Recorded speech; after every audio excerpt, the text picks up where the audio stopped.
Muy bien, pues como comentábamos, en punto de las 2:30 comenzamos con la conferencia magistral que nos va a dictar el doctorante Gabriel Holguín Orellana, y estoy ahorita participando como moderador de esta conferencia. Mi nombre es Rosario del Carmen Flores Vallejo, soy profesora del Departamento de Ingeniería Biomédica y Químico Farmacobiotecnólogo.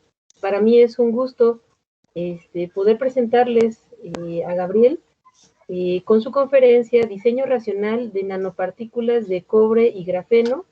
¿Para qué nos sirve? Sí, entonces, en estos primeros 5 minutos de la conferencia que nos va a dictar Gabriel, me voy a tomar un tiempo para presentarlo con ustedes.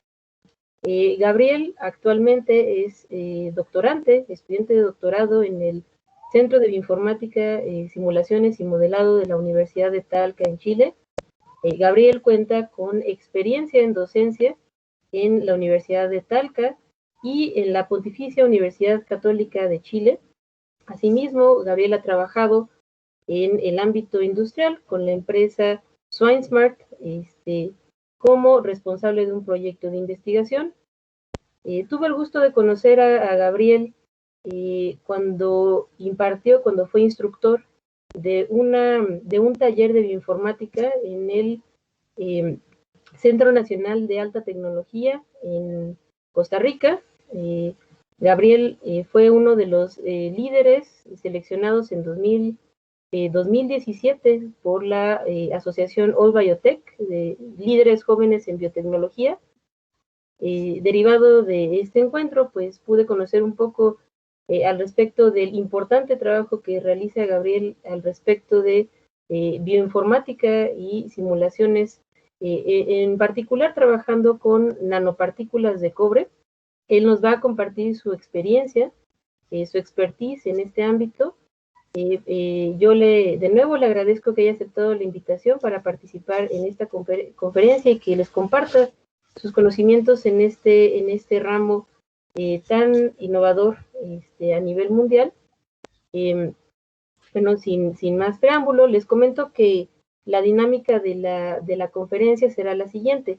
Gabriel dispondrá de 45 minutos para poder brindarnos su conferencia, y en los últimos 15 minutos de la hora de esta conferencia estarán disponibles para que ustedes puedan hacernos llegar sus preguntas, y de esa manera pues Gabriel pueda responderlas. La manera más eficiente para hacer esto es que ustedes pueden externar sus preguntas en el chat, siguiendo el formato de que el primero que haga la pregunta, que la ponga en el chat, va a ser la pregunta que leamos primero. Entonces, ustedes tienen la opción de que nosotros leamos su pregunta o que ustedes plasmen esa pregunta en el chat y la lean de viva voz. ¿Ok? Esa sería la dinámica. ¿De acuerdo? Entonces, sin más por el momento, los dejo con Gabriel para que él pueda compartir su pantalla. En este momento dejo de compartir la mía para que tú puedas comenzar a compartirnos tu presentación, Gabriel, por favor. Bienvenido. Hola, Rosario. Muchas gracias por la presentación, muchas gracias por la invitación y muchas gracias a los asistentes por interesarse en el tema que estamos investigando acá en la Universidad de Talca, en el Centro de Bioinformática, Simulación y Modelado.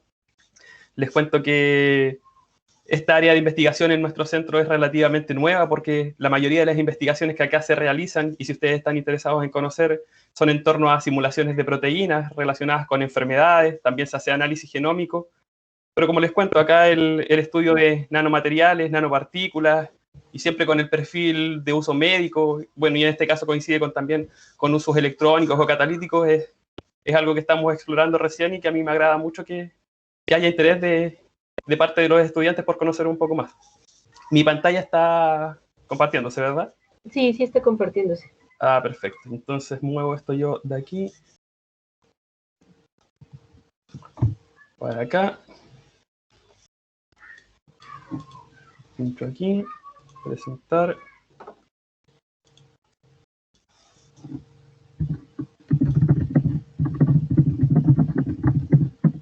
Y ahora se ve en pantalla completa, ¿verdad? Sí, así es, Gabriel. Ya, entonces comienzo. Les cuento que la presentación que voy a extenderles hoy día se enmarca dentro de mi tesis doctoral, que, como ya decía Rosario, se realiza en el Centro de Bioinformática, Simulación y Modelado de la Universidad de Talca, y que tiene el nombre de Diseño Racional de Nanopartículas de Cobre recubiertas por grafeno para mejorar sus propiedades de resistencia a la oxidación y la corrosión. Esta investigación es apoyada y respaldada por la profesora María Belén Camarada, que es directora del Centro de Nanotecnología Aplicada de la Universidad Mayor, por el profesor Hans Alzate Morales, que en otro tiempo fue director del Centro de Bioinformática de la Universidad de Talca, actualmente es director de mi tesis, y por el profesor, es director del doctorado, perdón, y director de mi tesis también, y del profesor Marcelo Mariscal, que él es vicedecano de la Facultad de Ciencias Químicas de la Universidad Nacional de Córdoba, Argentina, y bueno, tiene su propio laboratorio dedicado al estudio de nanomateriales. Las nanopartículas son materiales que están en el rango de los 1 a los 100 nanómetros, esto es decir, entre 10.000 y 100.000 veces más pequeño que el grosor que un pelo humano, y que pueden exhibir propiedades inesperadas diferentes a las del mismo material cuando está en su estado macroscópico. Propiedades como las ópticas, térmicas, magnéticas y reactivas son algunas de ellas. Por supuesto que hablar de diferentes propiedades también significa hablar de diferentes usos. Y esto es interesante porque hablamos de nuevos usos para materiales que ya conocemos, pero que se comportan diferentes a escala nanométrica. Rosario, hay un micrófono activado que me desconcentra un poco, no sé si lo puedes revisar. Ok, chicos, por favor, quien tenga su micrófono encendido, les pido que lo cheque de preferencia para poder continuar con la plática. No sé si es Ricardo. Sí, es Ricardo. Ricardo, por favor, ¿podrías apagar tu micrófono? Ahí está, perfecto. ¿Sí? No, todavía no. A ver, creo que lo puedo hacer de manera manual aquí. Sí, gracias. Ricardo. ¿Qué le puedo hacer para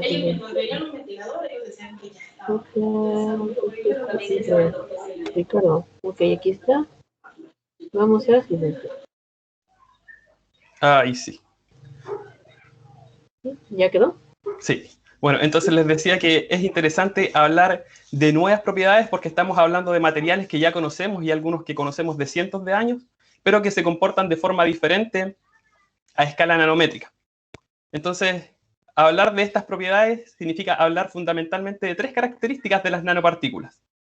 Una es su composición, es decir, los elementos que la conforman. También su estructura, que habla de la forma que tienen y el cómo sus átomos están cristalizando. Y por último, el tamaño, acá al lado derecho, porque mientras más pequeña es la nanopartícula, mayor es la proporción de átomos que forman parte de su superficie, dejando electrones libres para reaccionar con el entorno.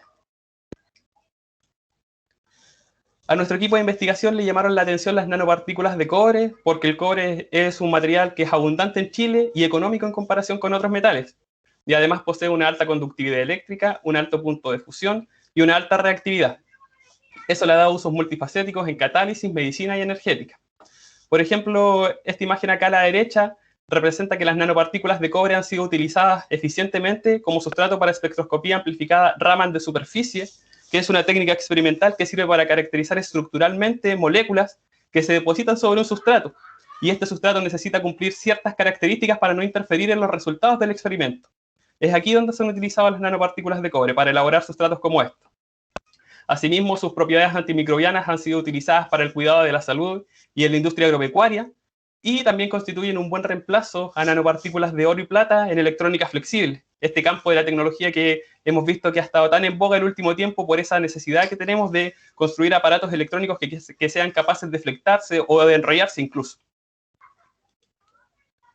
Las nanopartículas de tamaño pequeño son deseables porque a menor tamaño, mayor es su actividad. Sin embargo, el tamaño pequeño también tiene fenómenos no deseados como la oxidación y la corrosión, lo que incide negativamente en sus propiedades de interés, más en un material como el cobre que ya de por sí es considerado altamente reactivo.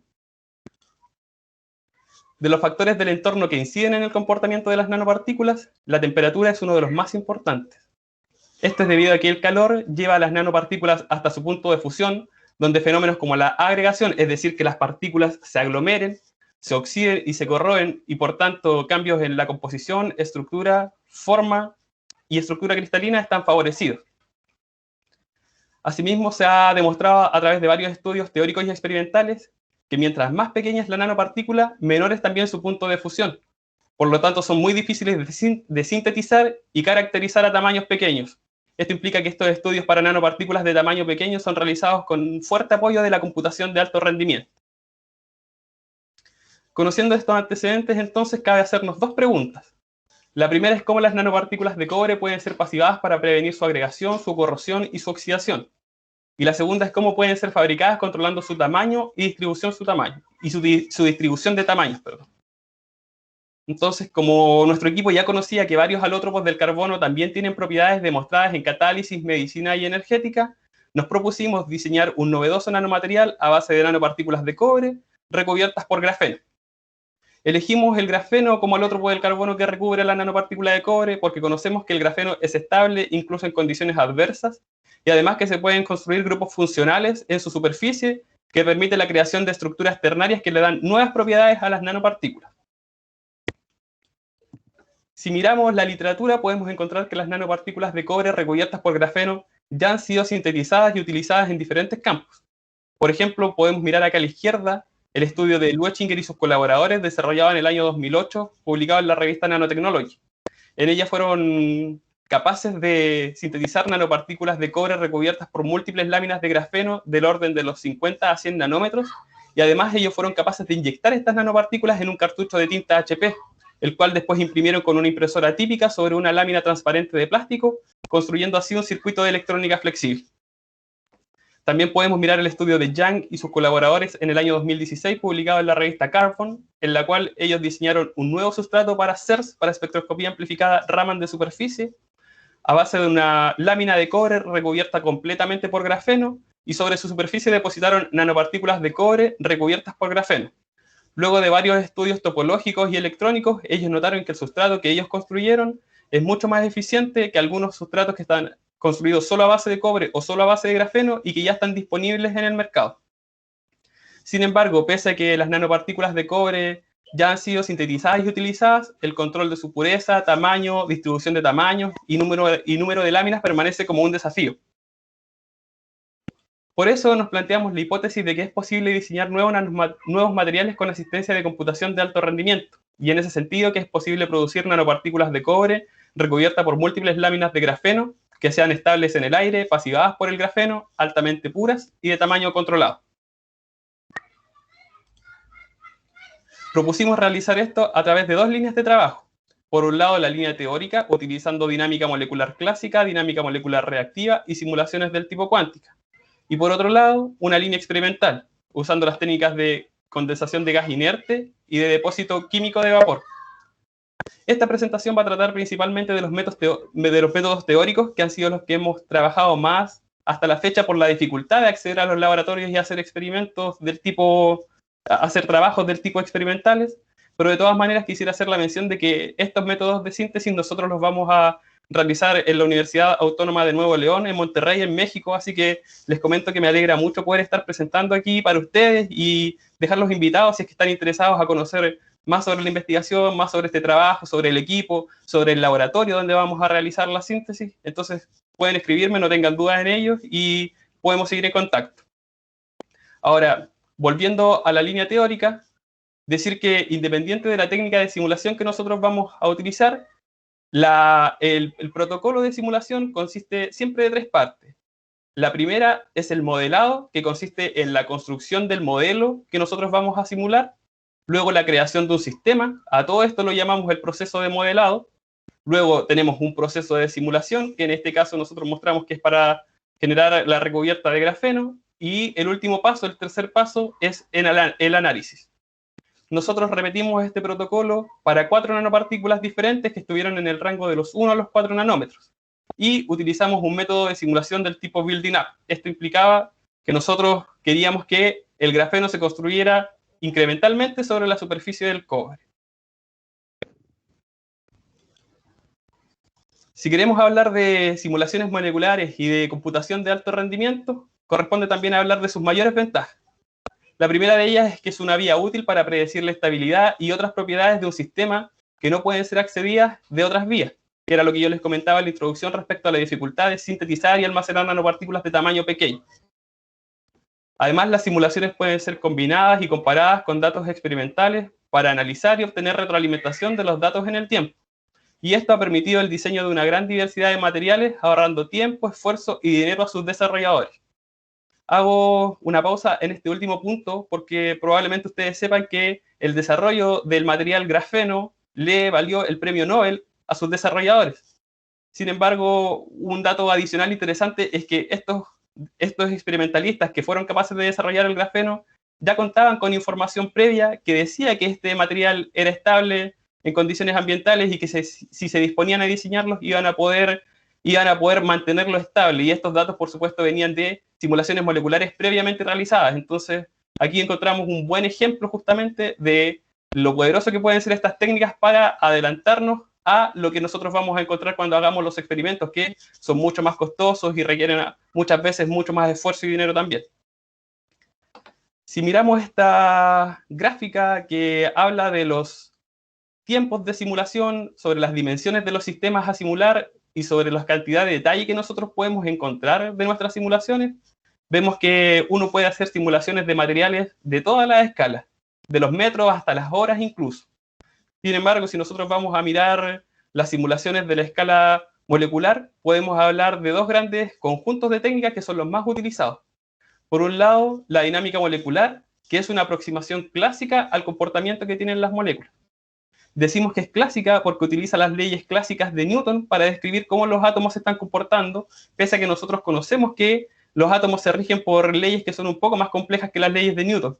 Sin embargo, si nosotros queremos simular sistemas que son de gran envergadura, hablamos de proteínas, de macromoléculas, de membranas, o incluso de virus completos, si es que estamos hablando de simulaciones coarse-grained, entonces nosotros requerimos usar un tipo de aproximación que nos permita hacer esto e ir al detalle cuántico del comportamiento molecular. Es sumamente complejo, por eso hacemos esta aproximación a través de la mecánica clásica. Y ahora, si queremos nosotros conocer un poco más de detalle y tener más seguridad de que los datos que estamos obteniendo son certeros y correspondidos con la realidad, podemos hacer simulaciones cuánticas que, como ya ustedes estarán intuyendo, ocupan la mecánica cuántica como fundamento para resolver todas las fórmulas que el computador está procesando y realizando cuando hace una simulación. Ahora, la dificultad de hacer simulaciones cuánticas radica en que los tamaños de sistema que son accesibles son mucho más pequeños y los tiempos de simulación también son más pequeños. Entonces, volviendo ahora a la dinámica molecular, corresponde nuevamente recalcar que estamos hablando de una técnica que nos ofrece una aproximación, y para hacer esta aproximación requiere de ciertos datos que se precalculan desde las simulaciones cuánticas. Entonces evitamos en la dinámica molecular hacer todos los cómputos que son requeridos para una molécula, porque algunos de ellos son obtenidos como parámetros desde simulaciones que se hacen previamente y que los laboratorios que son especializados en eso caracterizan y después entregan para que uno lo pueda utilizar en el programa que va a realizar la dinámica molecular. Entonces, resumiendo un poco, hablar que la dinámica molecular es una técnica que la ejecuta un programa utilizando una serie de archivos. Por un lado tenemos estas aproximaciones que vienen de las simulaciones cuánticas, que nosotros en la técnica de dinámica molecular llamamos los parámetros del campo de fuerza, que son parámetros que vienen a resolver las ecuaciones que dan resultado a la dinámica molecular y que entrega energía. Ese es el resultado de la dinámica molecular, las energías del sistema. Y bueno, también requerimos otros archivos que son, voy a pasar la diapositiva, un archivo de coordenadas, que es este archivo que nos dice en qué lugar están los átomos que nosotros vamos a simular. Nosotros en este momento en pantalla aquí en el centro vemos un archivo de coordenadas del tipo .dat, que es el que utiliza el motor de simulación que yo utilicé en este caso, que se llama LAMMPS. Hay otros motores de simulación, tenemos también NAND, tenemos GROMACS, que son más utilizados en el estudio de proteínas, por ejemplo. En este caso, LAMMPS también es un buen motor, sirve para todo esto, y también para simular materiales, por eso que lo decidimos. Este es el archivo de coordenadas que recibe LAMMPS, indica de cabecera cuántos átomos tiene el sistema y cuántos tipos de átomos existen en él. Ahora aquí dice que hay un solo tipo de átomo porque este es el archivo de coordenadas para una nanopartícula de cobre. Luego dice el tamaño del sistema, dice que es de menos 200 a más 200 Armstrong, son 400 Armstrong al cubo, es un sistema bastante grande, podríamos considerarlo infinito para las dimensiones de las nanopartículas que nosotros vamos a trabajar, que son, dijimos, de los 4 nanómetros. Es una caja bastante grande, y bueno, después tenemos una línea para cada átomo que dice aquí el ID del átomo, que en este caso hablamos del átomo 1, el tipo de elemento 1, que es cobre, y luego tenemos 3 índices que son X, Y y Z para el átomo 1, y para el 2, y para el 3, y para el 4. Me quiero devolver a este archivo porque me lo salté. Este es el archivo de parámetros de campo de fuerza. Esto es lo que el motor de simulación, que en este caso es LAMMPS, recibe como entrada, que son las aproximaciones que vienen de los cálculos cuánticos. Yo ya les dije, habían laboratorios que están preparados y especializados en el desarrollo de estos archivos de campo de fuerza que después el motor de simulación de dinámica molecular utiliza para no tener que ir a hacer todos los cálculos cuánticos cada vez. Ahora, obviamente, el que nosotros le pasemos estos cálculos como algunas constantes implica que nosotros perdemos nivel de detalle, es decir, la dinámica molecular es una técnica súper útil, pero también tiene un nivel de detalle que no es el mismo que obtendríamos si nosotros hiciéramos cálculos cuánticos, pero es suficientemente bueno para obtener bastante información útil respecto a cómo ir trabajando en estas metodologías computacionales. Este archivo de parámetros lo obtuve de la publicación que hizo este laboratorio que lo desarrolló, que es del año 89. Este es el campo de fuerza para el cobre, el más utilizado. Fue desarrollado por Foils y sus colaboradores en el año 86.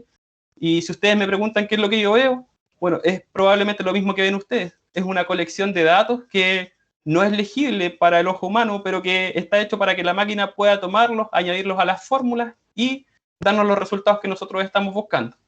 Esto respecto al campo de fuerza. Lo obtenemos desde la publicación donde está reportado, y en este caso nosotros obtuvimos o sea, tenemos la suerte de que los parámetros para el cobre estén reportados. Si nosotros quisiéramos parámetros para sistemas muy complejos que involucraran sistemas como, perdón, involucraran átomos como átomos reactivos, por ejemplo, o átomos de bastante peso, son muy difíciles de encontrar en muchas ocasiones, y eso limita lo que uno puede hacer a través de la técnica de dinámica molecular. Estamos muy dependientes de que los campos de fuerza existan y que hayan sido parametrizados previamente. Ahora, respecto al archivo de coordenadas, comentarles que, bueno, esta es la parte quizás más compleja para la persona que va a realizar la dinámica molecular. Construir este archivo de coordenadas donde están puestos los átomos del sistema, a construirlo nosotros le llamamos el proceso de modelado. Y modelado porque se construye el modelo de la molécula que se va a simular, en este caso es una nanopartícula. Hay programas que sirven para hacer este modelado, hay algunos de pago, hay algunos gratuitos. Ahora, si uno es más amigo de la programación, otra manera de generar este archivo de coordenadas es tomando la celda unitaria del material que se quiere trabajar, o si fuera una proteína podríamos tomar una colección de aminoácidos e irlos juntando mediante programación y aplicando ciertos códigos hasta que obtengamos el resultado como nosotros lo queremos. Y ya bueno, teniendo entonces el potencial, teniendo el archivo de coordenadas, también debemos tener una tarjeta de entrada. Esta tarjeta de entrada lo que hace es darle las instrucciones al motor de simulación, las instrucciones termodinámicas, para que junto a estos dos archivos realice la simulación molecular. En este caso se hablan de parámetros, como ya les decía, termodinámicos, que podemos mencionar aquí el time step, que es el paso de integración de tiempo, es decir, nosotros sabemos que en la realidad el tiempo funciona como un continuo, sin embargo nosotros no podemos simular continuamente el tiempo y tenemos que definir una mínima unidad sobre la cual vamos a ir haciendo los cálculos. A eso se le llama el time step, por ejemplo. Aquí uno también define el ensamble, en este caso es un ensamble del tipo NBT, y eso habla de si van a poder incorporarse nuevas partículas o si el número de partículas es constante, lo mismo variables como la temperatura y el volumen y la energía, por ejemplo. Entonces, en mi caso, yo mis modelos de las nanopartículas de cobre las obtuve desde unas nanopartículas de oro que en mi laboratorio ya estaban disponibles y que, bueno, con un poco de programación y haciendo algunas operaciones matemáticas a cada coordenada, yo puedo transformar de nanopartícula de oro a nanopartícula de cobre. Eso no es tan difícil. Y las tarjetas de entrada, estas se consiguen también mirando ejemplos que se encuentran en internet, recibiendo la ayuda de colegas de laboratorio que ya tienen tarjetas previamente diseñadas. Y bueno, esto se los cuento porque generalmente esto es lo que causa como mayor susto cuando una persona empieza a indagar en el área de las ciencias computacionales, y la verdad es que esto principalmente se consigue de conseguir colaboradores, de mirar tutoriales y de leer los papers donde archivos como estos vienen. Entonces yo aquí quiero hacer una pausa en la presentación porque yo quiero mostrarles que teniendo estos tres archivos, realizar una simulación molecular prácticamente es solamente ejecutar una línea. Y no sé si ustedes ahora ven mi consola, yo diría que sí, ¿verdad? Sí, sí la podemos ver, Gabriel, gracias. Ya, entonces les muestro. Yo aquí dentro, estoy dentro de una carpeta que se llama test, que está en mi escritorio. Voy a hacer un clear para limpiar la pantalla y voy a hacer un ls para mostrarles los archivos que hay dentro de este directorio. Esto se puede hacer en Windows, yo lo hago en Linux porque realmente es más cómodo hacer este tipo de trabajos en Linux, pero en Windows también se puede hacer. Y entonces vemos que tenemos tres archivos. Por un lado está el primero, que es el archivo .dat, que es el archivo de coordenadas. Yo lo puedo mirar con esta herramienta que se llama V. Pongo su nombre, 500, ahí está. Aprieto Enter y son las coordenadas tal como está puesto en la diapositiva abajo de la consola. Cierro y también podemos mirar el archivo de parámetros, U3, y vemos que esto, una colección de datos, tal como le decía, que científicos que son del tipo teóricos y apoyados con resultados experimentales caracterizan y lo publican en un paper que está aquí referenciado en la primera línea. Y por último podemos ver también la tarjeta de entrada. Esta tarjeta de entrada, bueno, ya está preparada para que nos dé los resultados que se corresponden más con la naturaleza, que eso es lo más importante, que uno al definir todas estas variables y todas estas constantes esté buscando reproducir o lo que ocurriría en la naturaleza. Y la ejecución es súper sencilla. Yo llamo a lamps con lmp menos in, que significa que le voy a pasar el archivo de entrada, y le paso la tarjeta, y la tarjeta llama a los otros dos archivos. Y corre. Y corre. Hace el primer cálculo que hace es una minimización energética, que implica que el sistema se relaja. No, bueno, no quiero entrar mucho en detalle de lo que eso significa, pero bueno, aquí lo que nosotros vemos en pantalla son los resultados del cálculo energético que se realiza en una dinámica molecular en estos términos. Primero, la columna son los pasos de tiempo, la segunda columna nos indica las temperaturas, y parte bien porque parte en 300 y yo le digo que haga una rampa de temperatura, entonces va 301, 318, 293, 310, va incrementando la temperatura, bueno, gradualmente. Tenemos después las columnas de las energías, que esto es el resultado de resolver, bueno, la dinámica molecular. La dinámica molecular resuelve una ecuación que se llama la ecuación del campo de fuerza y que ocupa todos los parámetros que yo les mostré antes para generar esta energía potencial, esta energía cinética y esta energía total. Y la simulación corre. La voy a cortar con control C y mostrarles que antes la carpeta tenía 3 archivos y ahora tiene 6. Bueno, tiene más de 6 en realidad, permiso. Tiene ahora de nuevo, por ejemplo, este archivo que se llama log.lamps y yo lo reviso, veo que tiene aquí lo mismo que se me estaba mostrando por la consola cuando yo estaba ejecutando la simulación. Este es el archivo más importante de una dinámica molecular porque tiene la información energética del sistema. Y el segundo más importante es el archivo de trayectoria, que en este caso se llama MD LAMPS TRJ de LAMPS Trajectory. Se llama de trayectoria porque muestra el recorrido que tienen los átomos del sistema en términos gráficos. Entonces yo puedo ver aquí, por ejemplo, que hay bloques de información que van de aquí hasta aquí, por ejemplo. Aquí empieza un segundo bloque de información, aquí lo describe. Dice que parte un nuevo ítem de time step, bla, bla, bla, bla, bla, habla un poco de las dimensiones de la caja de simulación y genera un nuevo paso de tiempo de simulación. Ahora, la gracia de este archivo de coordenadas atómicas que se genera, el archivo de trayectorias, que es una colección de coordenadas atómicas, es que esto uno lo puede ver con un visualizador, como BMD, por ejemplo. Entonces, si yo hago BMD y abro el archivo de trayectoria, que es uno de los dos que es más importante que se genera de la simulación, entonces yo esto lo puedo cargar como una película. ¿Verdad? Ahí tenemos la nanopartícula. Esto es, bueno, este es el estado inicial. Así fue como yo la modelé, como una nanopartícula de cobre con forma de octaedro truncado. Y todos los átomos, si yo voy, por ejemplo, pincho uno y le doy el nombre, uno y lo pincho, me dice que es un átomo de cobre. No sé si se alcanza a ver, se ve muy pequeño, pero bueno, todos los átomos son de cobre. Y yo a esto le puedo dar play también. Y se ve lo que alcanzamos a simular de la trayectoria, que no es mucho, no entrega mucha información, pero bueno, funciona. Sí, se ve muy bien, Gabriel. Ya, muy bien, me alegro mucho. Entonces salimos de esto y volvemos a la presentación. Yo me muevo mis noticias para acá.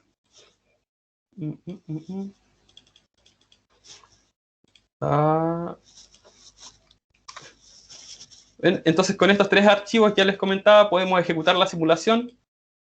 En nuestro caso lo hicimos para 4 modelos de nanopartículas diferentes. Esto es el archivo de coordenadas, solamente mostrado a través de un visualizador. Y bueno, estos 4 modelos los llamamos de acuerdo a su número de átomos. Este es el Q201, Q586, este es el Q1289, perdón, y así. Aquí hay un resumen de la tarjeta de entrada que ejecutamos recién. Muestra, por ejemplo, que ocupamos un campo de fuerza para un tipo de simulación de dinámica molecular que se llama método del átomo embebido, que tiene por allí una fórmula, es un poco diferente a la fórmula que se ocupa en la dinámica molecular clásica, pero sigue el mismo principio de reproducir las leyes de Newton para cada átomo del sistema y mediante una conversión eso se obtiene en términos energéticos como lo veíamos en el archivo .log. Este es el campo de fuerza que yo les mostré antes, el de foils desarrollado en el 86, que dijimos que había sido ampliamente utilizado para estudiar nanopartículas de cobre. Otra cosa importante de definir es el paso de tiempo, en este caso es de 5 femtosegundos. Ahora, si este sistema tuviera átomos de hidrógeno, por ejemplo, sería imposible tener un time step como 5 femtosegundos porque las oscilaciones del átomo de hidrógeno son mucho más rápidas que este tiempo. Entonces, sería un fenómeno que no podríamos explorar con un paso de tiempo tan alto.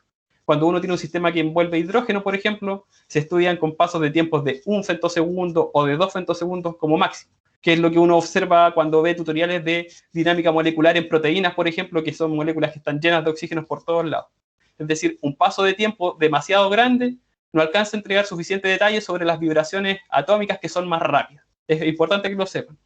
El ensamble, ya les decía, habla de muchas cosas que tienen que ver con parámetros termodinámicos que nosotros vamos a regular o que vamos a dejar que varíen dentro del sistema. Por ejemplo, en este caso nosotros tenemos control sobre el número de partículas. Eso quiere decir que en nuestro sistema no van a haber más partículas. Vamos a manejar el volumen y la temperatura. Y de hecho la temperatura la manejamos con un termostato que se llama de Nosce-Hover. Hay varios tipos de termostatos que hacen diferentes aproximaciones para añadir el calor al sistema. Y bueno, en este caso fue para generar una rampa de temperatura de los 273 Kelvin a los 1600 Kelvin durante 5 nanosegundos. Estos 5 nanosegundos vienen de multiplicar el time step, que son 5 femtosegundos, por 1.000.000 de veces. Entonces, 1.000.000 de veces 5 femtosegundos nos da 5 nanosegundos, que es el tiempo total de simulación. Y el archivo de output nos genera aquí, como ya les mostraba yo mismo en la consola, tenemos el archivo de log entregándonos la información de la dinámica como pasos de tiempo, temperatura, energía potencial, energía cinética y la energía total, que es la sumatoria de potencial y cinética.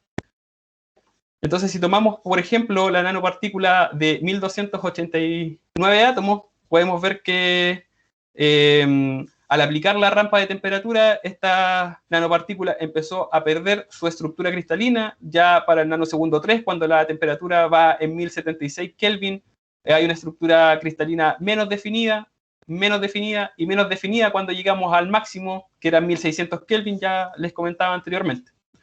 Entonces vemos que la pérdida de estructura cristalina se está produciendo entre los nanosegundos, bueno, 2, 3 y 4. Sin embargo, ya verán ustedes que mirar la trayectoria no es suficiente para obtener la información de acuerdo respecto a su punto de fusión, el punto en el que pasa de estado sólido, como se ve aquí cuando tiene estructura cristalina, a un estado líquido, como cuando ya no tiene estructura cristalina. Esto es por efecto de la temperatura.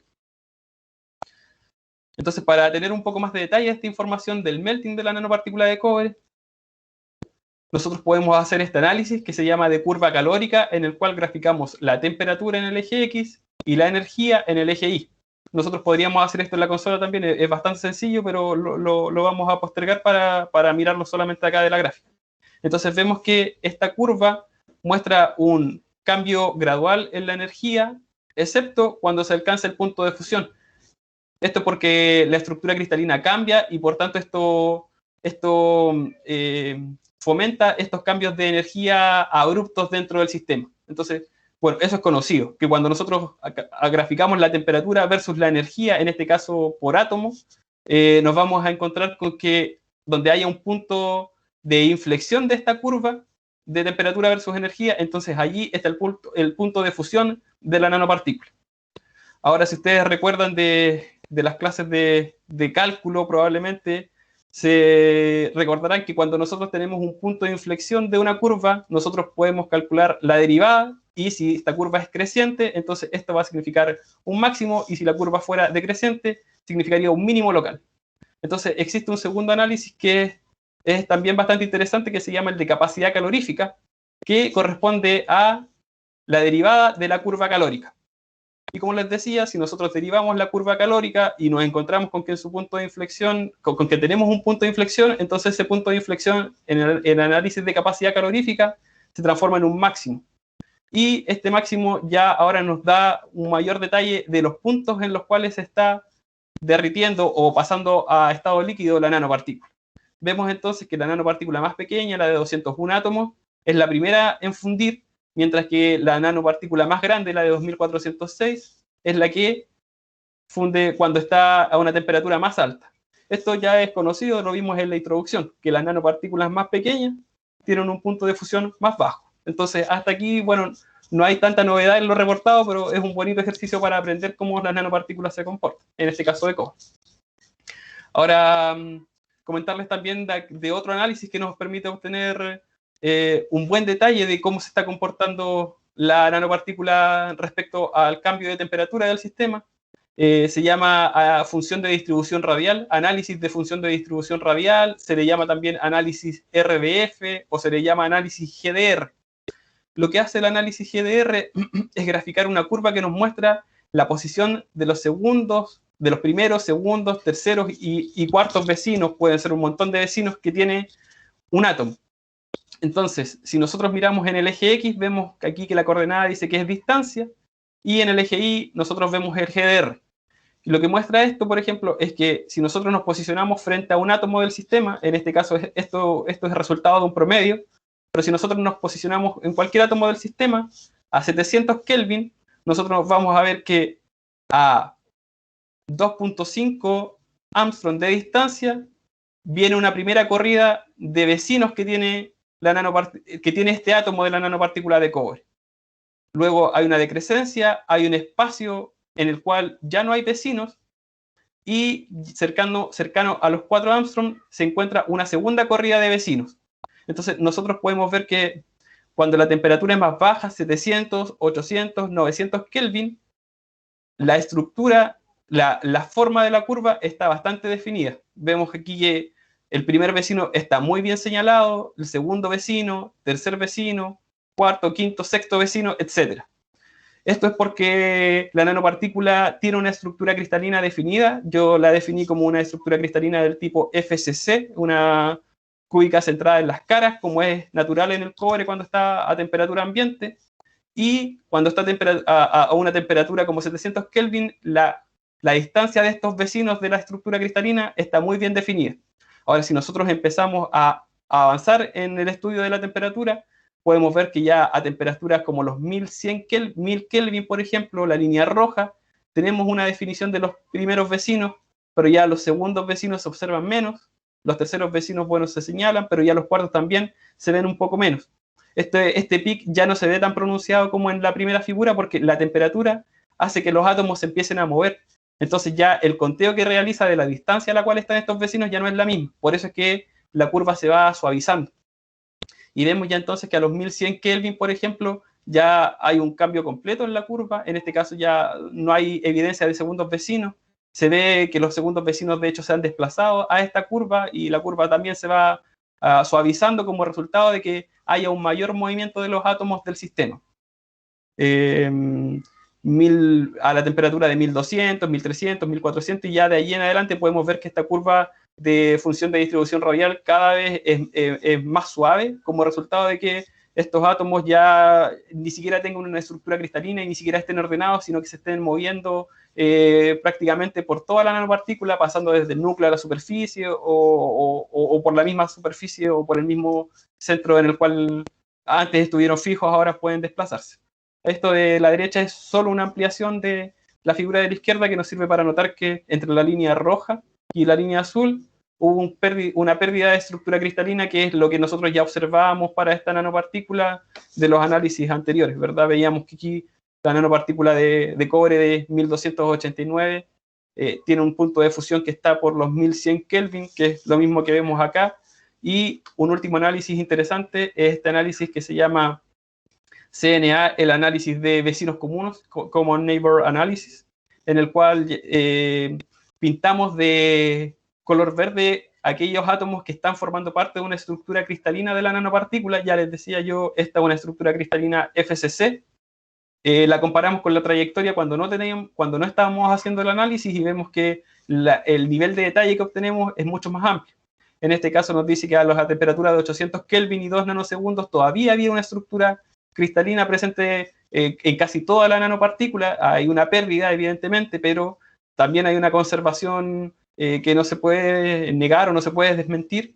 En el caso del nanosegundo 3 ya tenemos una temperatura más cercana a los 1100 Kelvin y vemos que algo que es conocido de las nanopartículas, y es que el fenómeno de fusión parte por la superficie, ¿verdad? Vemos que, bueno, salvo este grupo de átomos pequeños, pero que en general la conservación de la estructura cristalina FCC de color verde se da acá más en el centro que en la superficie, porque este fenómeno ocurre desde la superficie hasta el centro. Y ya a los nanosegundos 4 y nanosegundos 5 de esta simulación, de los 5 nanosegundos simulados, vemos que ya hay una pérdida completa de la estructura cristalina. Rosario, ¿te puedo hacer una pregunta? Como que me perdí en el tiempo cuando saqué las diapositivas, entonces me gustaría saber cómo vamos. Claro, Gabriel, ahorita son las 3:11, que quedarían, digamos, 4 minutos y empezamos con la de preguntas. Pero si gustas, no sé, tomarte unos 5 minutos de la sección de preguntas para poder terminar tranquilamente tu presentación, ¿vale? Entonces, 9 minutitos más para que sean 3:20, ¿ok? Ya, perfecto. Hoy tengo tengo una dificultad para calcular el tiempo de las presentaciones, porque, bueno, hablamos mucho del cobre y la verdad es que estamos recién entrando al grafeno, pero vamos rápido.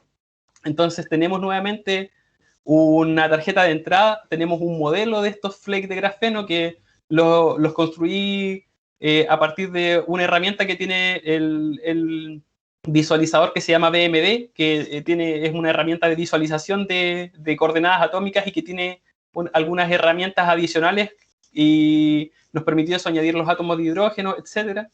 Para ello tuvimos una tarjeta de entrada también. Aquí los datos están más bien conservados desde la tarjeta de entrada del cobre, salvo porque nosotros veíamos que los parámetros, el archivo de parámetros de campo de fuerza del cobre eran obtenidos de la parametrización que hizo Foils en el año 86, perdón.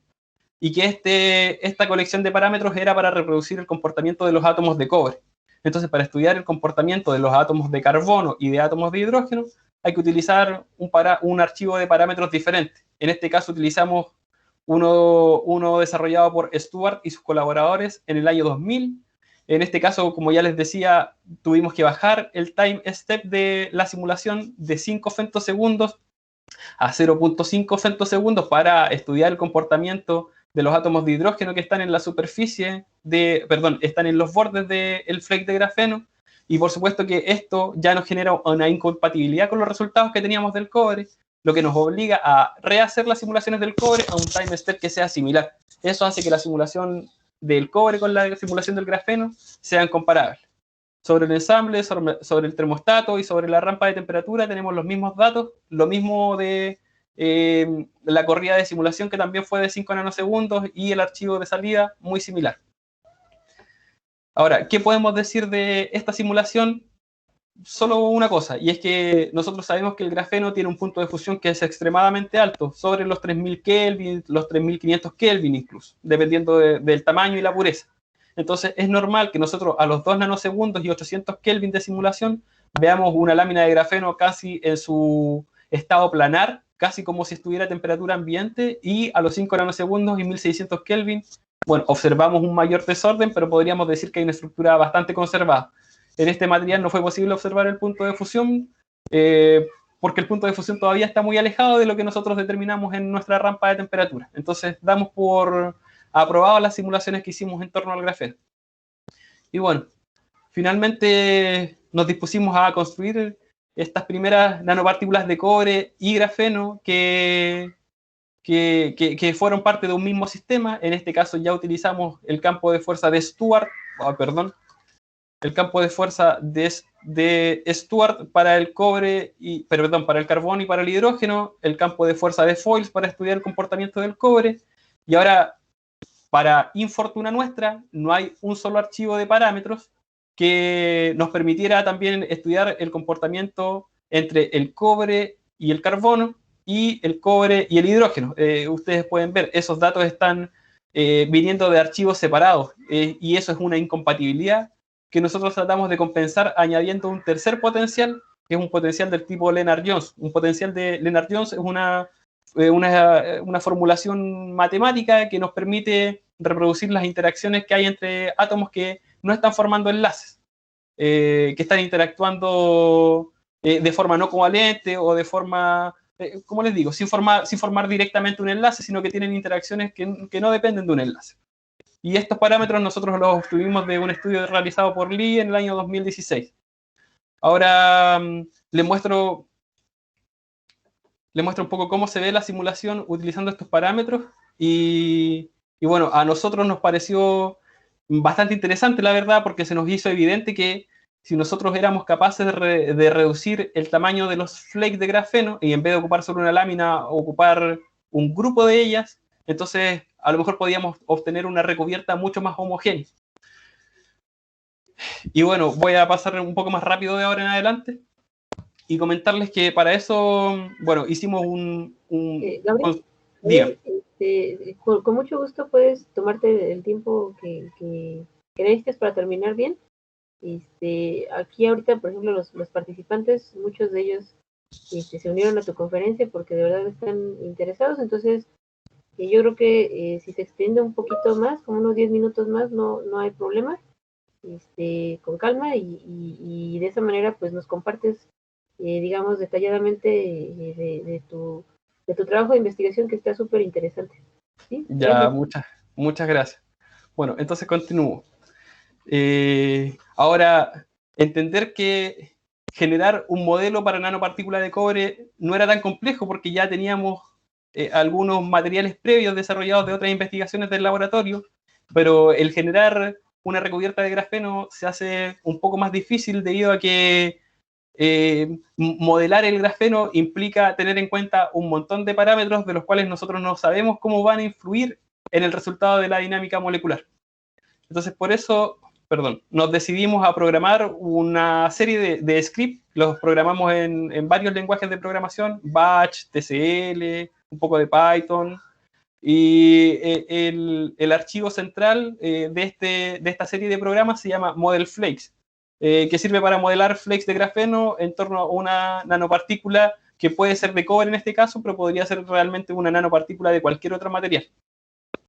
Y este programa Model Flake recibe una serie de parámetros, por ejemplo, -i, que habla del modelo de cobre al cual se le van a añadir los flakes, -n, que habla del número de flakes que se van a añadir, -s, que indica el tamaño que van a tener estos flakes, -l, que habla del número de láminas que va a tener cada flake de grafeno. Habla también este parámetro -d de la distancia que va a haber entre la superficie de la nanopartícula de cobre y el flake de grafeno. Que decir que un flake es una lámina más pequeña de grafeno, como un flake de los que se comen al desayuno. Bueno, un flake de grafeno. Y también podíamos determinar a través de este script una orientación inicial. Entonces, les muestro cómo funciona.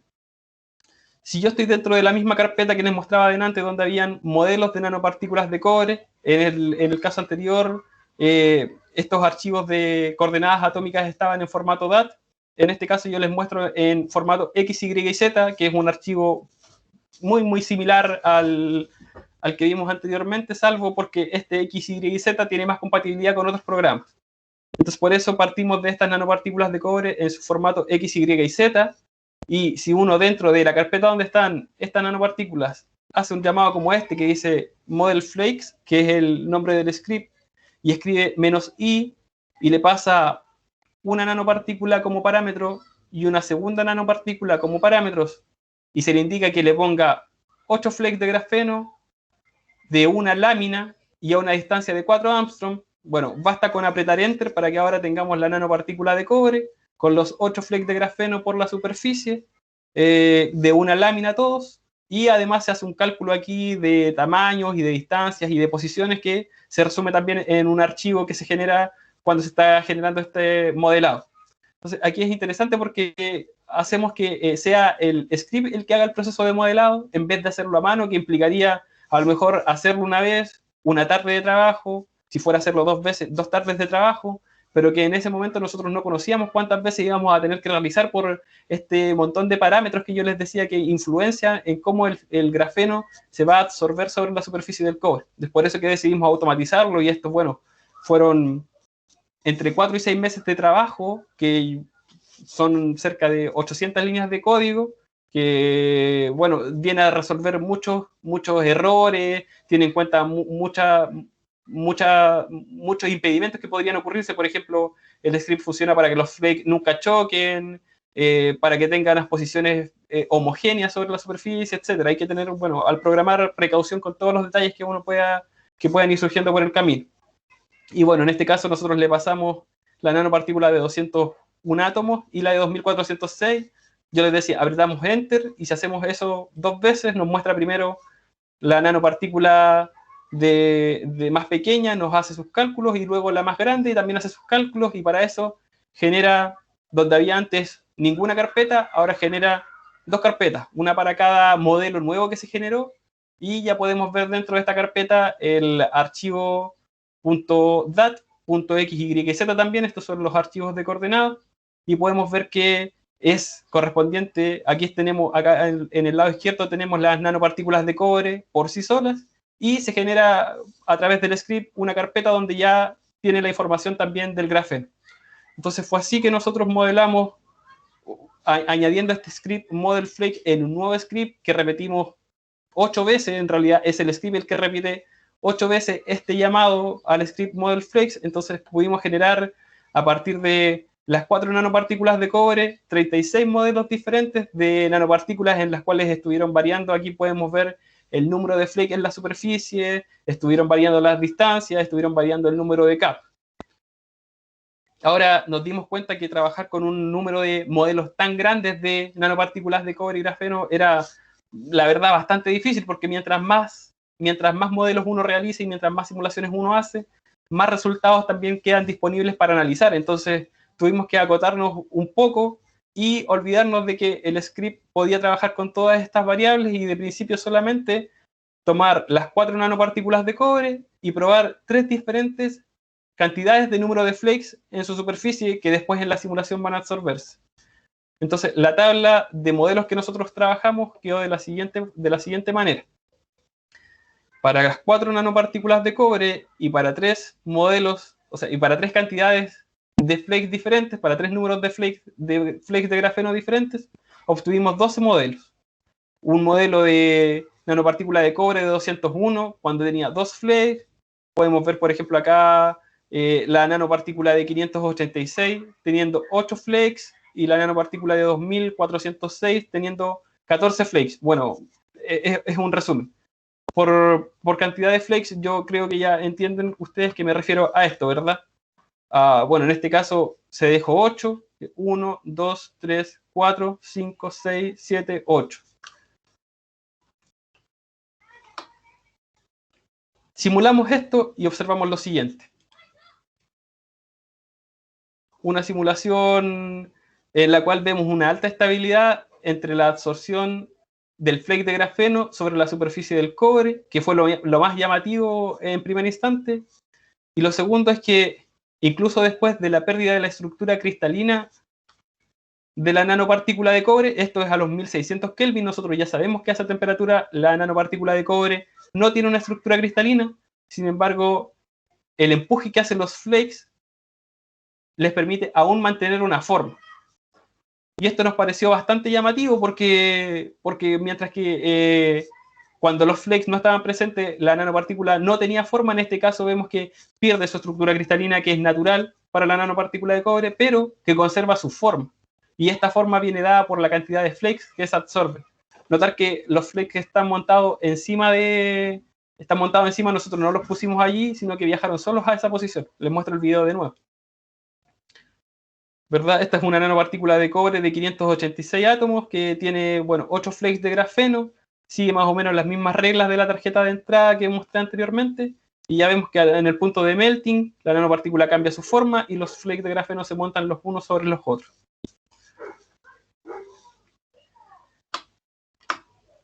Hicimos también el análisis de distribución radial, hicimos también el análisis de los vecinos comunes para ver el cambio de la estructura cristalina. Y me los salto rápidamente porque tienen mucho más sentido si nosotros los miramos comparados con la nanopartícula del mismo tamaño cuando no tienen los flakes de grafeno. En este caso, cuando miramos la función de RBF, vemos que si en el primer caso, para la nanopartícula de cobre, el punto de fusión estaba, decíamos, entre la línea roja y la línea azul, entre los 1000 y los 1100 Kelvin. En este caso, en que tuvimos la nanopartícula de cobre de 1289 con 14 flakes de grafeno, esta temperatura de fusión cambió y vemos que ahora está entre la línea verde y la línea amarilla. Aquí todavía vemos los pics bastante notorios y ya en la línea amarilla ya no observamos estos pics que hablan de el orden que tienen los átomos dentro del sistema, dentro de la nanopartícula. Entonces vemos que, o podemos deducir de aquí que parece ser que los flakes de grafeno, al absorberse sobre la superficie del cobre, aumentan su punto de fusión, que es más o menos lo mismo que nos revela el análisis del Common Neighbor Analysis. Vemos aquí en este caso la nanopartícula que no está recubierta por grafeno y en este caso la que sí está recubierta por grafeno. El grafeno está escondido, obviamente, y vemos que a una temperatura de 800 Kelvin hay una mucha mayor conservación de la estructura cristalina en el caso de la nanopartícula recubierta, que al nanosegundo 3 todavía hay una mayor conservación, y ya bueno, al nanosegundo 4 y 5 ya hay una pérdida completa de la estructura cristalina, pero que sí habla de que hay un melting un poco más alto, un punto de fusión más alto para la nanopartícula que está recubierta. ¿Qué nos parecieron a nosotros estos resultados? Bastante lindos, la verdad. Nos encantaron porque hablan de un fenómeno que era desconocido hasta el momento en que nosotros los estudiamos, y es que, como dicen las simulaciones, o como sugieren más bien dicho estas simulaciones, el punto de fusión de la nanopartícula de cobre aumenta en el momento de estar rodeado por flakes de grafeno. Esto debido a que pierde su estructura cristalina, pero mantiene su forma. O eso es más o menos lo que nos sugieren los resultados. Sin embargo, nosotros estuvimos un poco sospechosos de ello. Un poco sospechosos porque hemos visto en otros estudios que esta interacción tan fuerte que tiene el grafeno con la superficie de cobre no es algo que se observe tan habitualmente. Que es mucho más habitual, por ejemplo, que el grafeno tenga o experimente mayor estabilidad cuando está montado a los otros flakes de grafeno, porque el grafeno, cuando se monta sobre otro flake de grafeno y sobre otro, forman unas estructuras que se llaman grafíticas, que es la forma que tiene el grafito. El grafito son muchas láminas de grafeno apilado. Entonces nos llamó la atención de que, voy a volver al video, de que viéramos esta estabilidad, pero que ustedes pueden verla, es como si estuviera prácticamente el grafeno pegado sobre la superficie del cobre, que ya les decía, es bonito, nos gusta y sugiere resultados que a nosotros nos gustaría tener, pero no pareciera corresponder con lo que en la naturaleza se observa habitualmente cuando se han estudiado otras nanopartículas y otros materiales. Entonces, esta desconfianza, digamos, desconfianza de los resultados también nosotros la vimos evidenciada por el análisis de la curva calórica y de la capacidad calorífica. Les muestro aquí al lado derecho el análisis que hicimos para la nanopartícula sola. Vamos a hablar de la nanopartícula de 1289 átomos de nuevo. Y vemos aquí que esta nanopartícula tiene un punto de fusión, aquí en la línea celeste, cerca de los 1100 Kelvin. Aquí está el punto, 1100, 1150 podríamos decir. Ahora, lo que nosotros vemos cuando la nanopartícula de cobre tiene 2 flakes de grafeno, ya les decía antes que nosotros habíamos hecho un montón de sistemas que les he ido mostrando ahora paulatinamente. En este caso vemos cuando la nanopartícula tiene 2 flakes de grafeno que son suficientes o deberían tener el tamaño suficiente para cubrir toda la nanopartícula. Entonces vemos que a medida que nos acercamos al punto de fusión de la nanopartícula, cuando está sin recubierta, vemos que el punto de fusión empieza a alcanzarse. Y esta presión que ejercen las láminas de grafeno, quizás por querer juntarse entre ellas, hacen un aplanamiento en la nanopartícula de cobre y les cambian la estructura cristalina. Vemos, no sé si se alcanza a ver, pero hay una estructura cristalina que la nanopartícula antes no tenía y que aquí es conservada, que produce un mínimo energético. En este caso estamos hablando de energías porque es un análisis de capacidad calorífica. Entonces vemos que esta aprehensión que hacen los flakes de grafeno sobre el cobre le dan una nueva disminución a la energía, señalando que esta estructura es bastante estable antes de ir al melting y cambiar su forma, cambiar su estructura cristalina, perdón, pero conservar su forma, que era lo que veníamos observando. Entonces, ya les decía, estos resultados nos parecían bonitos, interesantes, pero sospechosos.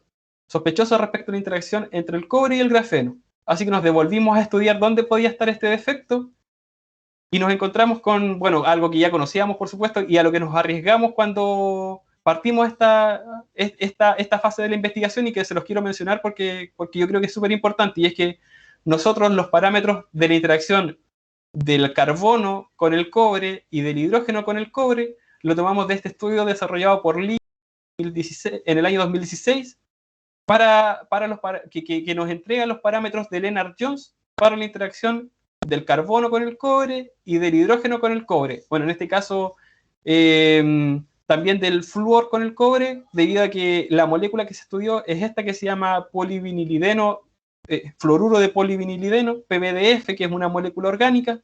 Entonces, nosotros creemos que este comportamiento extraño que vimos del cobre sobre el grafeno pasa por esto, porque si nosotros hubiésemos tomado a lo mejor parámetros que hubieran venido de un estudio que se realizaba entre cobre y grafeno, a lo mejor estos parámetros podríamos considerarlos como correctos, o a lo mejor podríamos tener un poco más de confianza en ellos. Sin embargo, si nosotros vamos a mirar el sistema que estos investigadores estaban estudiando, vemos varias cosas. Por ejemplo, que en este caso el cobre no es una nanopartícula, que este cobre está en su estado macroscópico, se llama. Se dice que es macroscópico porque aquí hay ustedes pueden ver que en este eje, en ese eje, bueno, en todos los ejes prácticamente, el sistema es periódico. Entonces, esta lámina de cobre que nosotros vemos aquí en realidad se repite en todas las direcciones como si este fuera cobre macroscópico y no una nanopartícula. Otra cosa interesante es que el PBDF es una molécula orgánica, que no es el caso de, o a lo mejor no reproduce tan bien el comportamiento del grafeno, porque vemos que, otra cosa, que este sistema muestra un apilamiento del PBDF sobre la superficie del cobre, que es algo que nosotros tampoco, no es la forma en la que nosotros estamos explorando nuestro sistema. Entonces, a lo que quiero llegar al comentarles todo esto es que nosotros podemos hacer una simulación, esta simulación nos puede dar resultados que nosotros nos gustan, que nosotros quisiéramos, pero no siempre estos resultados se corresponden con la realidad, y en este punto hay que ser bastante ético como científico computacional y como se debe ser también cuando se es científico experimental.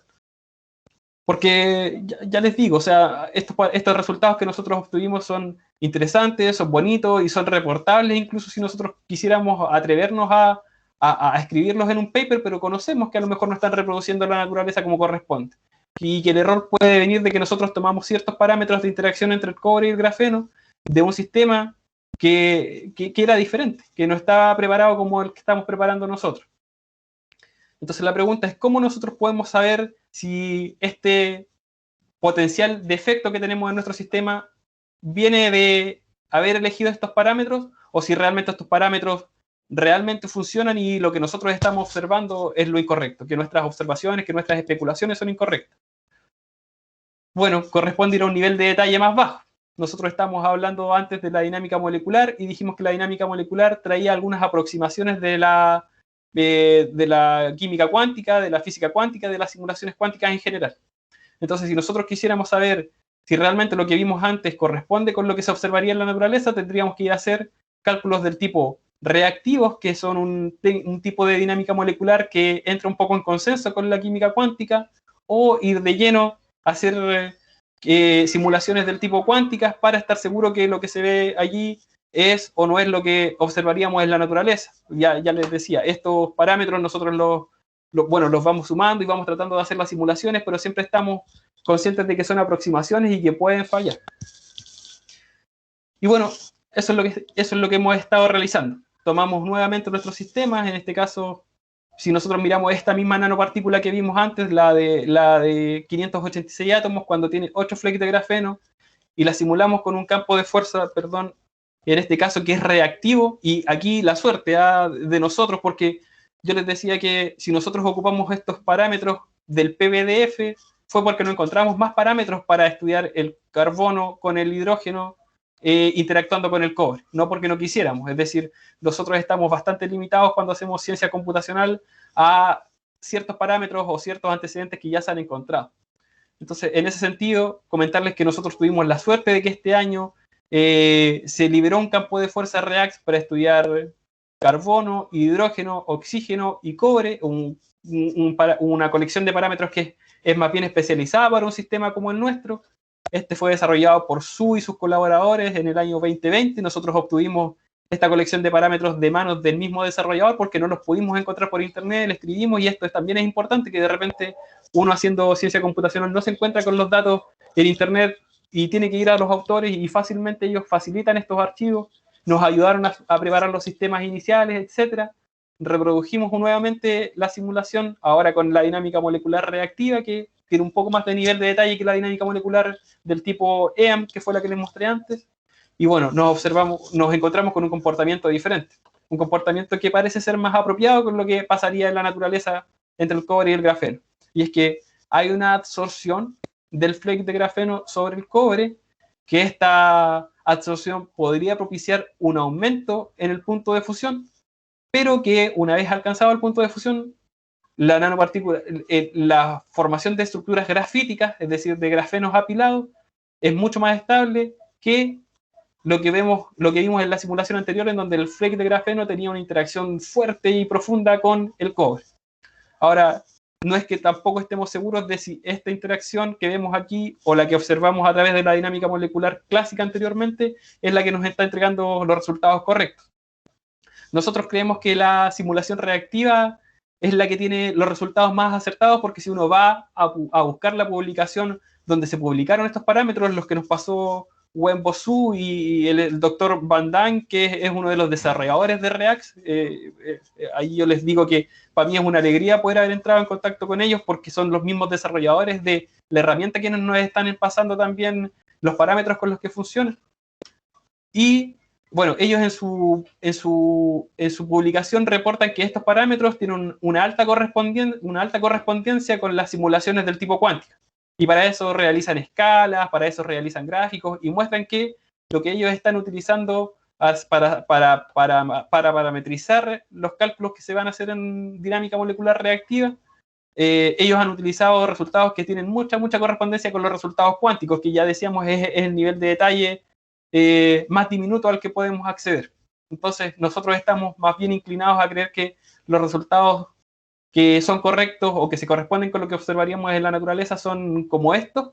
No es tan bonito como lo que nosotros quisiéramos, pero nos da la posibilidad de explorar unos sistemas que son diferentes, que en este caso, no sé, a lo mejor podría ser nanopartículas de cobre embebidas en estructuras grafíticas, por ejemplo, o bueno, la verdad es que hay que pensar y nos da para mucho pensar, y también para hacer simulaciones del tipo cuánticas por nosotros mismos, porque si al final queremos resolver y desempatar si el campo de fuerza clásico o el campo de fuerza reactivo está teniendo los mejores resultados, lo que nos queda es ir a nosotros mismos a hacer las simulaciones cuánticas, que ya sabemos que son las más próximas a la realidad, y ver cuáles son las que se están comportando mejor. En avanzar en eso también, bueno, hicimos algunos análisis de energía de absorción. Esto también se puede hacer con el campo de fuerza reactivo, y que nos da muy bien, que es el cálculo de la energía de absorción del oxígeno sobre el cobre. Podemos ver aquí la carga. Vemos que cuando el oxígeno se acerca al cobre, tiene una carga que es negativa, el cobre tiene una carga que es neutra, que es una característica de las nanopartículas, el tener una carga neutra, diferente al cobre iónico, que nosotros sabemos que cuando el cobre está en la naturaleza lo encontramos en forma iónica, con carga positiva. Las nanopartículas tienen esa gracia, que se forman porque se conglomeran átomos de cobre que no tienen carga. Eso es lo que les permite unirse. Y bueno, vemos que cuando la molécula de oxígeno se acerca a la superficie del cobre, esta se hace más negativa, más de color azul, y el cobre se vuelve más rojo y se hace más positivo. Hay una transferencia de carga, un fenómeno de transferencia de carga que se incrementa incluso cuando nosotros vemos la disociación de la molécula de oxígeno sobre la superficie de cobre. Y cuando hacemos el análisis energético de este fenómeno, vemos también que una vez que la molécula de oxígeno se deposita sobre la superficie del cobre, esta se disocia, y este fenómeno de disociación genera un decrecimiento en la energía. Ahora, si ustedes recuerdan de termodinámica, sabrán que mientras menor es la energía, más estable es la estructura que se está visualizando. Entonces sabemos que la disociación del oxígeno es un fenómeno favorecido sobre la superficie del cobre. Eso se conoce de estudios teóricos y experimentales, y lo que nosotros observamos en nuestros cálculos es que hay un decrecimiento en la energía cuando esto pasa, es decir, que esta estructura realmente es más estable en nuestras simulaciones. Así es como nosotros más o menos estimamos que el campo de fuerza, el que utilizamos al final, que está parametrizado para todos los átomos de interés, es el que tiene un resultado más acertado con lo que ocurriría en la naturaleza, y que es lo que nosotros estamos buscando. Entonces, ya para finalizar, tengo la última diapositiva que me permite llegar a dos mayores conclusiones de este trabajo. El primero es que las simulaciones nos permiten obtener una representación gráfica de los fenómenos naturales que nos habilita para plantear nuevas hipótesis que no siempre son tan intuitivas, y que la automatización de la construcción de modelos otorga consistencia en los cálculos debido a que previene los errores humanos que se cometen al modelar y mantiene un protocolo que es constante en el tiempo. Y bueno, hay muchos horizontes de trabajo todavía para esta investigación. Creemos que a medida que vayamos descubriendo más datos, podemos plantearnos nuevos sistemas a estudiar y esperar en algún momento poder realizar el método de síntesis el próximo año para ver qué es realmente lo que observamos en la naturaleza, apoyados siempre por toda la guía que los trabajos experimentales, por el trabajo teórico y por el trabajo computacional, podamos obtener. Así que bueno, les dejo mis gracias por participar en la presentación, y abierto a preguntas, si quieren por correo o más información. Esta presentación yo la ofrecí hace un tiempo atrás con más detalles, incluso como presentación de doctorado. Si ustedes quieren conocerla, bueno, me la piden y se las envío. Muchas gracias. Gabriel, muchísimas gracias. Aquí me da mucho gusto que los estudiantes ya nos empezaron a externar sus dudas. Voy a tomarme 10 minutitos, si está bien contigo, para que nos pudieras apoyar en resolver algunas de las dudas que llegaron primero. Y yo por favor te voy a, no sé si pudiera haber oportunidad de que yo te mande las otras preguntas que compartieron los estudiantes para que por correo nos pudieras hacer favor de responderlas y yo me comprometo pues a enviártelas, a reenviártelas, si te parece bien. Sí. Sí, excelente. Entonces aquí tenemos la primera pregunta que llegó es de Max Alejandro. Dice, si se tuviera un mayor número de flakes, ¿qué tanto modificaría el resultado? ¿Sería más a beneficio o todo lo contrario? Interesante pregunta. Bueno, voy a ir a la diapositiva que muestra sistemas que construimos con más flakes. Bueno, este es un caso en el cual nosotros añadimos 8 flakes de grafeno.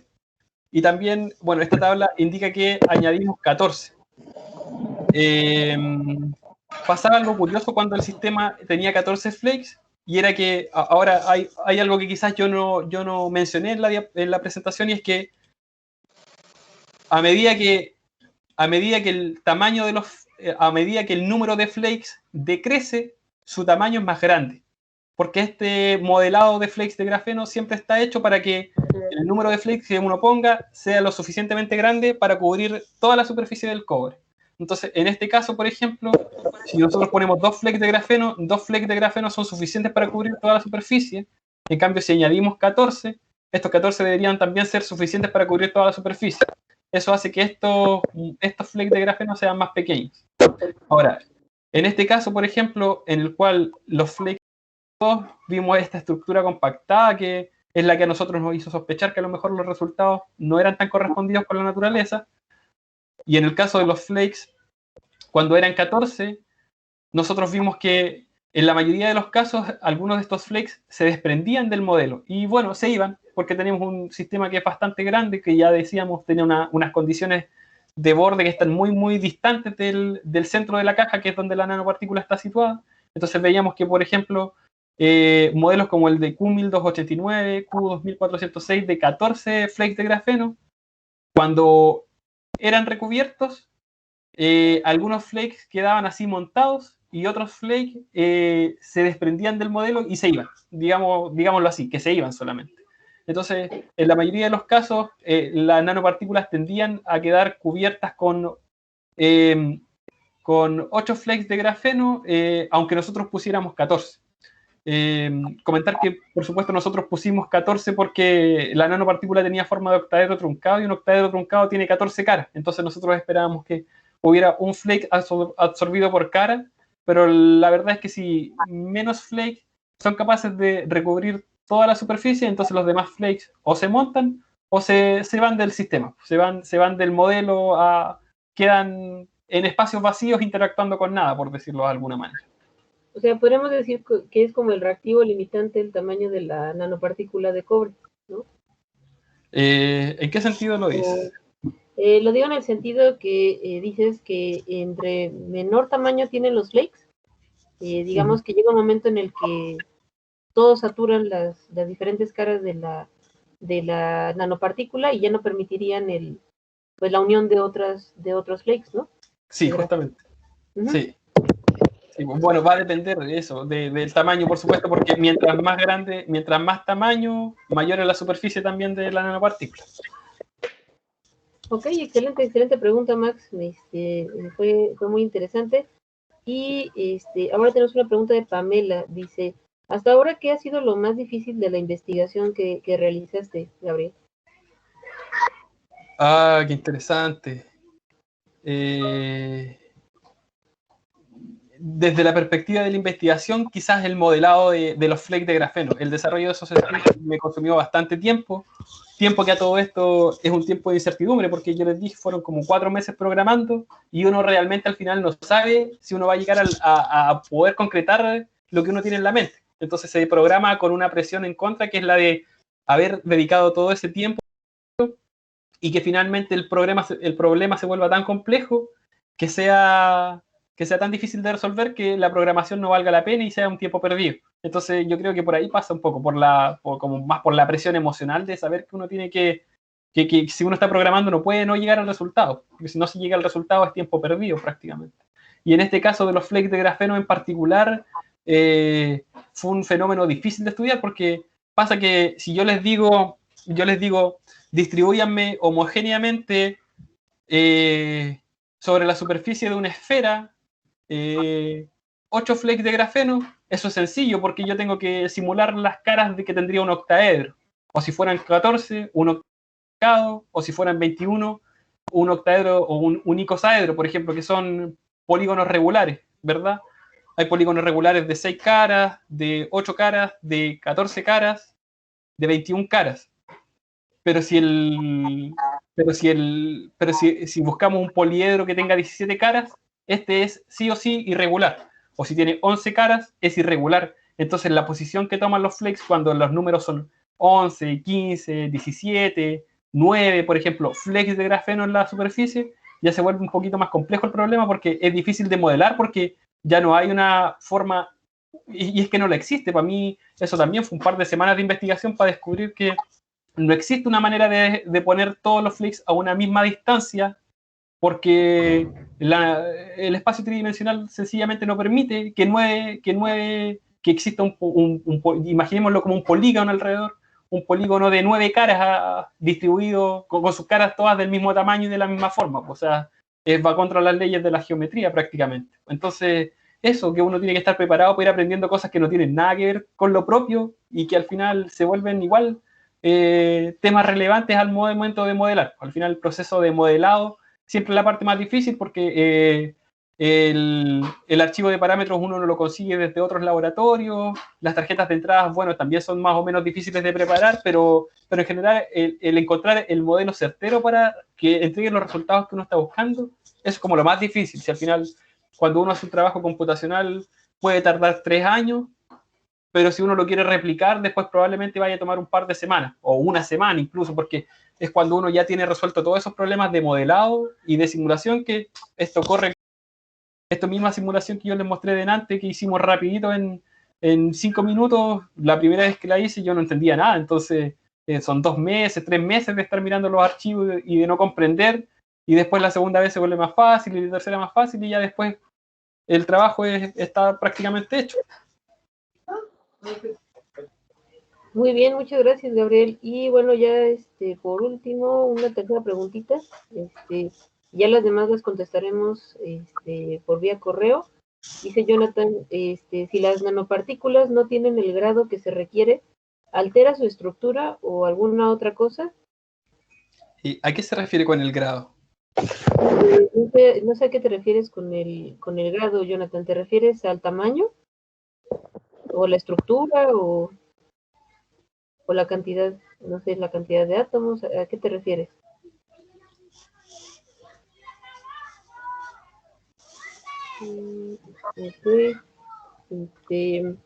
Por favor, ayúdanos a aclararlo, Jonathan. Igual lo dejamos pendiente.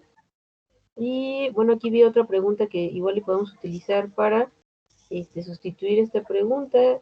Una pregunta de Brenda, dice, supongo que esta pregunta es para conocer los alcances de tu investigación. ¿Sí? Digamos que, ¿qué es lo que pronosticas acerca de los alcances de tu investigación? Ella nos dice, ¿a dónde quieren llegar con esta investigación? Es una pregunta interesante. Y me gusta porque Rosario decía al principio que yo soy una persona que me gusta el sector industrial, me gustan las aplicaciones industriales, me gustaría que en algún momento pudiéramos sintetizar estas nanopartículas a escala industrial y poder darle estas utilidades, pudieran ser en sensores o en biosensores, o pudieran ser utilizadas en paneles solares, porque así como lucen de previos estudios, tienen potencial para estos usos.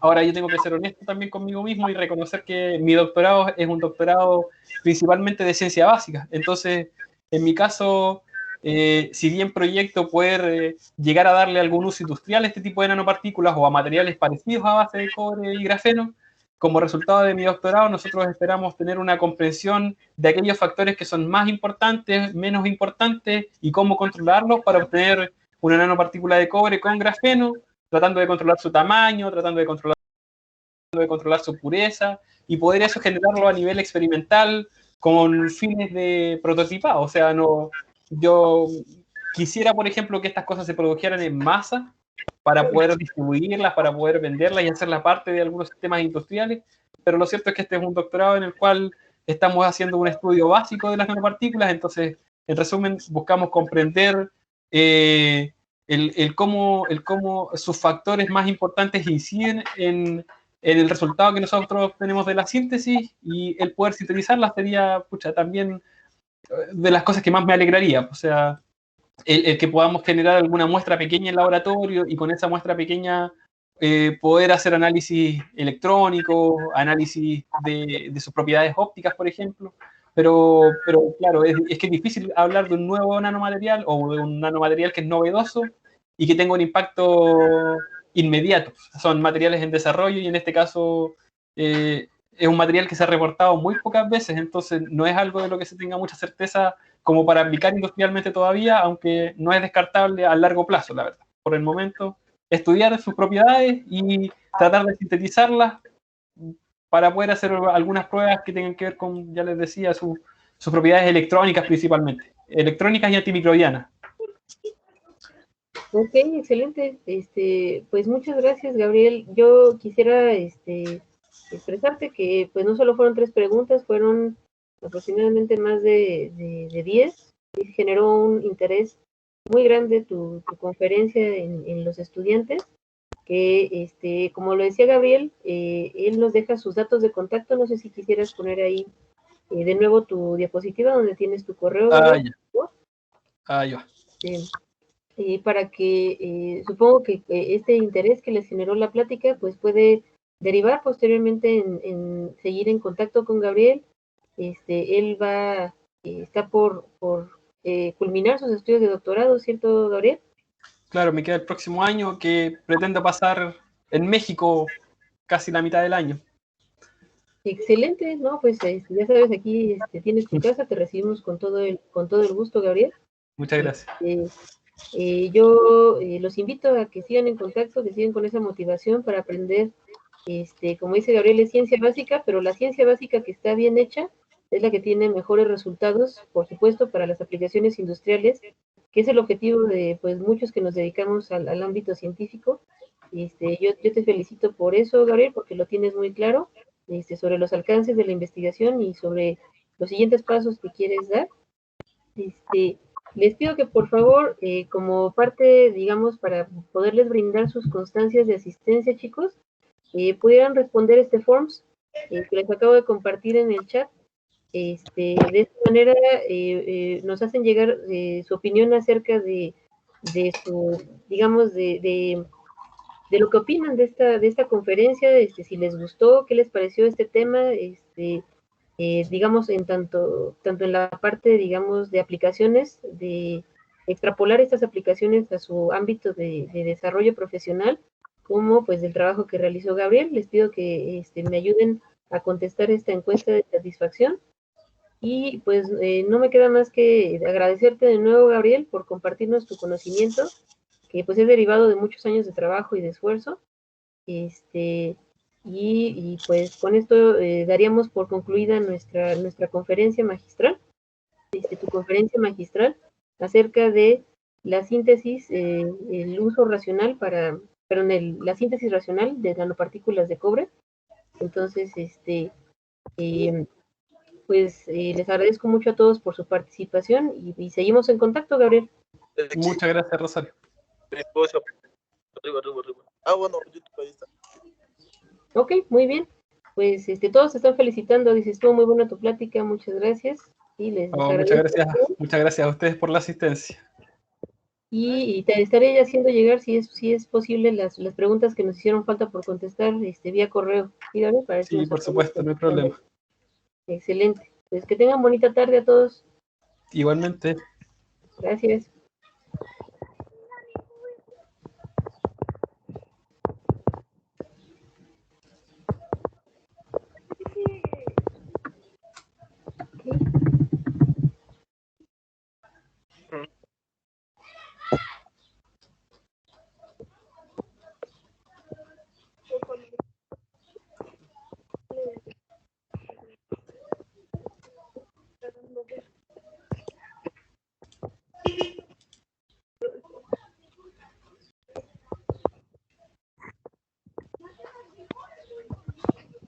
como el día que íbamos a firmar contrato, estábamos en una conferencia todos, y una pendeja más,